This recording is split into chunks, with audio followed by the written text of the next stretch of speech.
ధనస్సు వారికి కనుక చూసుకున్నట్లయితే రాశి నుంచి 2లో అధిక గ్రహాలు ఉంటున్నాయి ఈ యొక్క పక్షంలో మీకు.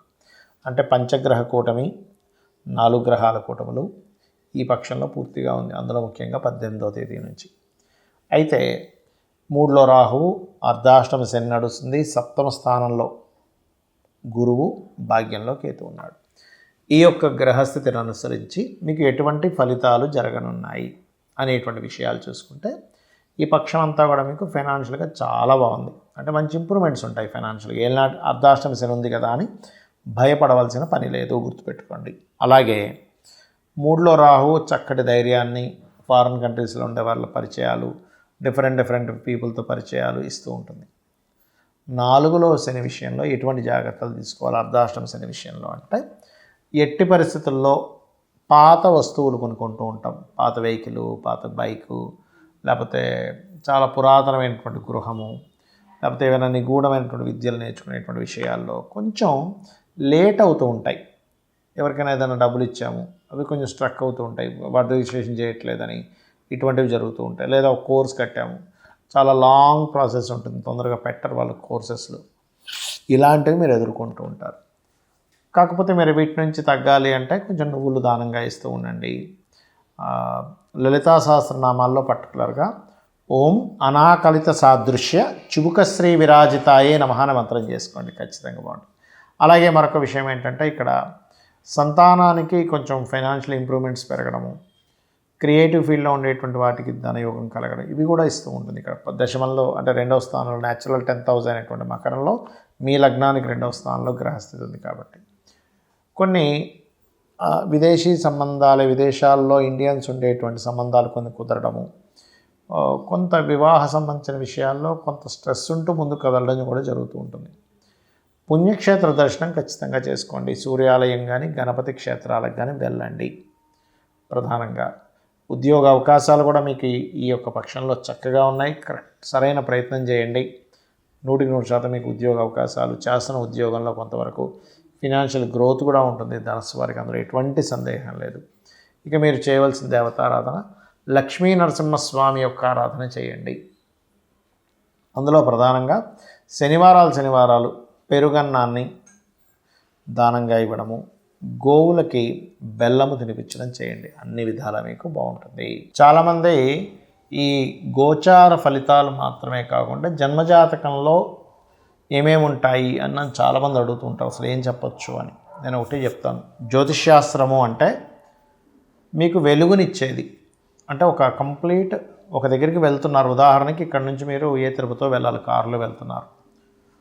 ఎటు వెళ్ళాలో మీకు రూట్ తెలియకపోతే మీ దగ్గర గొప్ప కారు ఉన్నా, ఎంత కాస్ట్లీ కారు ఉన్నా, అందులో ఎంత ఫ్యూల్ ఉన్నా, మీకు ఎంత చక్కగా మీకు డ్రైవ్ చేయడం వచ్చినా మీరు వెళ్ళలేరు. మీ దగ్గర ఎన్ని డబ్బులు ఉన్నాయి, ఎందుకంటే రూట్ తెలియాలి ఫస్ట్.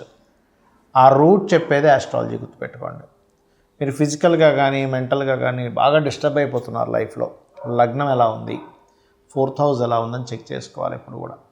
అలా కాదండి, ధనం మూలం ఇదం జగత్ కదా, మేము ఎంత ప్రయత్నాలు చేస్తున్నా మనీ రావట్లేదు, మనీ సంబంధించిన విషయాల్లో చాలా ఇబ్బంది పడుతున్నాం అన్నప్పుడు ఇక్కడ మళ్ళీ 3 ఫ్యాక్టర్స్ తీసుకోవాలి.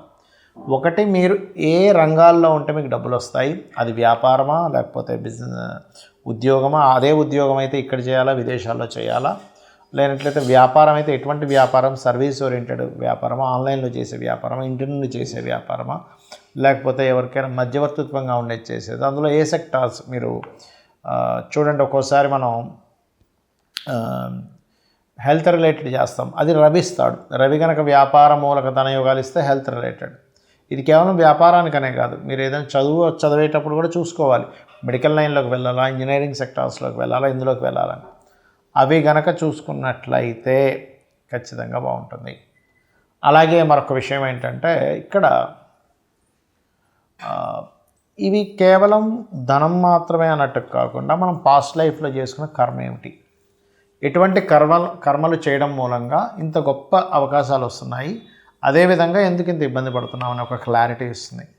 మరి తెలుసుకోవడం వరకే ఉంటుందా అంటే కాదు, చాలా చాలా చిన్న ఎందుకంటే మనకి కలియుగంలో కలి సాధువు అంటూ ఉంటారు. అంటే కలియుగంలో మనం కేవలం నామస్మరణ ద్వారా మన యొక్క దోషాలను తొలగించుకోవచ్చు. అంటే ఒక నామం మీరు ఏ గ్రహం ద్వారా మీకు ఇబ్బంది కలుగుతుందో ఆ గ్రహం యొక్క అధిష్టాన దేవత తీసుకొని ఆ అధిష్టాన దేవత నామస్మరణ చేసుకుని సరిపోతుంది.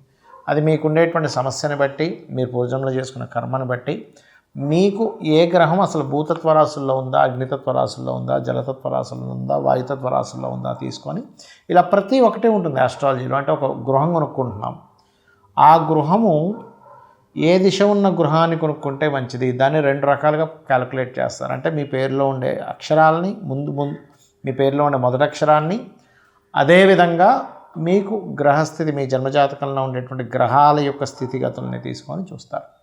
అయితే ఇక్కడ మీరు ఒకటే గుర్తుపెట్టుకోండి, ఎప్పుడు కూడా జ్యోతిష్శాస్త్రం అనేటువంటిది భయపెట్టేదో భయపడేదో కాదు.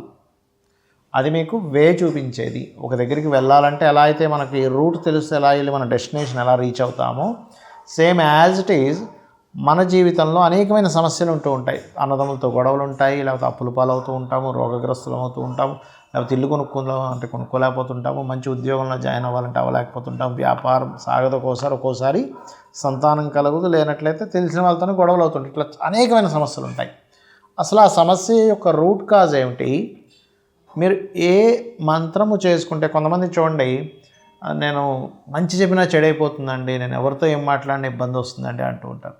అప్పుడు చాలా సింపుల్గా మీ 3rd లార్డ్ ఎలా ఉన్నాడో చెక్ చేసుకుని, 3rd హౌస్ లార్డ్ ఎక్కడున్నాడు, ఎలా ఉన్నాడు, ఏ నక్షత్రాల్లో ఉన్నాడు, నవాంశ వర్గ చక్రాల్లో ఎక్కడున్నాడు అని దాన్ని క్లియర్గా తీసుకొని దానికి చాలా సింపుల్గా దాన్ని పరిహారం చేసుకోవచ్చు. లేదు ఇవన్నీ నాకు తెలియవు అని అనుకుంటే కనుక ఓం కర్పూర వీటి కామోద సమాకర్ష దిగంతరాయే నమః అనే మంత్రం కనుక చేసుకున్నట్లయితే ఖచ్చితంగా బాగుంటుంది మీకు. ఆ రకంగా ఏంటంటే మీరు ప్లాన్ చేసుకోగలగాలి. మరి పర్సనల్ చార్ట్ ఇలా అయితే మరి గోచారం ఎందుకు చెప్పుకుంటున్నాం మనం, పక్ష ఫలితాలు, వార ఫలితాలు, మాస ఫలితాలు అని అంటే బయట ఉండేటువంటి కాలము, బయట ఇలా వాతావరణం ఉంది, సో మనం స్వెటర్ వేసుకొని వెళ్ళాలనుకుంటాం కదా, చల్లగా ఉంటే, బాగా ఎండగా ఉంది, అప్పుడు ఆ స్వెటర్స్ అవి వేసుకోం, సింపుల్గా గొడుగు పెట్టుకొని వెళ్ళిపోతాం. అలా ఏంటంటే బయట ఉండే వాతావరణం, ఒక బిజినెస్ మనం అనుకుంటున్నాం, బయట అసలు ఈ బిజినెస్కి ఎంత మార్కెట్ ఉంది, డిపెండ్ ఆన్ మార్కెట్ బట్టి ఉంటుంది. ఎంత బిజినెస్కి ఎంత వాల్యూ ఉంది, ఎంత ఇంప్రూవ్మెంట్స్ ఉన్నాయి, ఎలాంటి అప్డేట్ తీసుకురావాలి, అసలు ఇప్పుడు చేయాలా వద్దా, ఇప్పుడు ఇన్వెస్ట్మెంట్ చేయాలా వద్దా అని అనాలిసిస్ చేస్తాం మనం ఒక బిజినెస్ చేసేటప్పుడు. అదే బిజినెస్కి కనుక అద్భుతమైనటువంటి గ్రోత్ ఉంది, చాలా డిమాండ్ ఉందనుకోండి, ఎలా పెట్టినా నడిచిపోతుంది. కానీ బిజినెస్ డెవలప్మెంట్స్ లేవు, అంత ఇది లేదు, డిమాండ్ లేదన్నప్పుడు దాన్ని ఇన్నోవేటివ్గా తీసుకెళ్తాం. అలాగే బయట ఉండే వాతావరణం అంటే బయట గోచార గ్రహాలు, గోచార ఫలితాలు అనేటువంటివి మీ యొక్క రాశికి లేదా మీ లగ్నానికి, మీ భావానికి ఎంతవరకు సపోర్టివ్గా ఉందని చెప్పేది కాలము. అలాగే మీ పర్సనల్ చార్ట్ అనేటువంటిది కంప్లీట్గా మీరు పూర్వజన్మల్లో ఎటువంటి కర్మ చేయడం వల్ల మీరు పలానా ఇంట్లో పలానా తల్లిదండ్రులకి పలానా రోగగ్రస్తులై, లేకపోతే పలానా అద్భుతమైన సిల్వర్ స్పూన్తో పుట్టడం కానివ్వండి, ఏదైనా సరే ఎందుకు జరుగుతుందని ఒక క్లారిటీ ఇచ్చేది మీ పర్సనల్ చార్ట్. దాన్ని ఎలా మార్చుకుంటూ వెళ్తాము. సరే వెళ్తూ ఉన్నాం, ఒక వేరే రూట్లోకి వెళ్ళిపోయాం, వెంటనే ఒకళ్ళని అలగ్గానే ఏం చెప్తారు, అయ్యో మీరు ఇటు వెళ్ళిపోతున్నారు, ఇటు కాదంటే అటు వెళ్ళాలి స్ట్రైట్గా అంటారు. ఇప్పుడు మళ్ళీ వెంటనే తిప్పుకొని మళ్ళీ వెళ్తాం. అంటే ఏమిటి, ఆస్ట్రాలజీ ఈజ్ వెరీ క్లియర్లీ, చాలా క్లియర్గా, బాబు నువ్వు ఇది చేస్తున్నావు, ఇది చెయ్యకు, దీనివల్ల నువ్వు నష్టపోతావు, దీనివల్ల నువ్వు ఇబ్బంది పడతావు, సో ఈ రూట్లో వెళ్ళు, నీకు చాలా బాగుంటుందని చెప్పేది. సరే జాతకం లేదు, ఏం చేయాలి, నో నీడ్ టు వరీ. సింపుల్గా ఏం చేస్తారంటే మీరు హ్యాపీగా లలితా సహస్రనామాలు రోజు చాంటింగ్ చేయండి. మొత్తం నామాలు నేను చాంటింగ్ చేయలేను, కొన్ని వాటికి ఏమైనా ఉంటాయా అంటే ఫినాన్షియల్ గ్రోత్కి ఓం సంపత్కరీ సమారూఢ సింధుర వరజసేవితాయే నమః. లేదా అలా కాదండి, కెరీర్ పరంగా మాకు గ్రోత్ రావాలి, చక్కగా మీరు ఓం మాణిక్య మకుటాకార జానుద్వయ విరాజితాయే నమః చేసుకోవచ్చు. లేదు బిజినెస్ ఇంప్రూవ్మెంట్స్ కావాలి, ఓం ఇంద్రగోప పరిక్షిప్త స్మరతోనా భజంగికాయ నమః. ఈ నామం కేవలం బిజినెస్ ఇంప్రూవ్మెంట్స్కి కాకుండా మీకు హ్యాపీనెస్ని కూడా పెంచుతుంది. మనసు బాగా లేదు, ఓం మనస్విని నమః. ప్రతిదీ మధ్యలో ఆగిపోతుంది, ఓం అష్టమీ చంద్ర విభ్రాజ అలికస్థల శోభితాయే నమః. ఇలా ఒక్కొక్క నామాన్ని మనకి లలితా సహస్రనామం, లలితా అమ్మవారిలో నుంచి బయటకు వచ్చినటువంటి వసిన్యాది వాగ్దేవతలు 8 కిరణాలుగా బయటకు వచ్చి చెప్పారంటే అది వేదంతో సమానం, ఈక్వల్ టు అమ్మవారు చెప్పినట్టే. కాబట్టి ఇలా చేయండి, మీ యొక్క బాధల్ని, మీ యొక్క అనేకమైనటువంటి ఇబ్బందుల నుంచి బయటపడండి. హ్యాపీ లైఫ్ మీరు లీడ్ చేయాలని కోరుకుంటూ హ్యాపీ సంక్రాంతి అందరికీ. శ్రీమాత్రే నమః.